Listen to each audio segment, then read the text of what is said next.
በአንድነትና በፍቅር የምትታወቀው ጌዲዮ ዲላ አየሯ ከህዝቡ ጋር ስምምነት ያላት ይመስል ሰላም ነው የሚነፍስባት።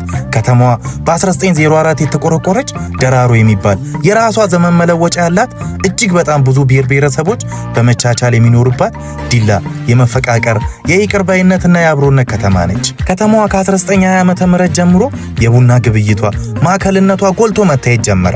ዲላ የአረንጓዴነት ሚስጥር አረንጓዴ ከተማ የአረንጓዴነት ሚስጥርም ከጌዲዮ ህዝብ ያኗኗር ባህል ጋር የተቆራኘ ነው። ለጌዲዮ 3 ነገር ህይወቱ ዛፍ፣ ቡናና እንሰቱ እንዲሉ በቡና አምራችነቱ የሚታወቀው የጌዲዮ ህዝብ ለቡና ምርታማነት ዛፍ ሊንከባከብ ግድ ይለዋል።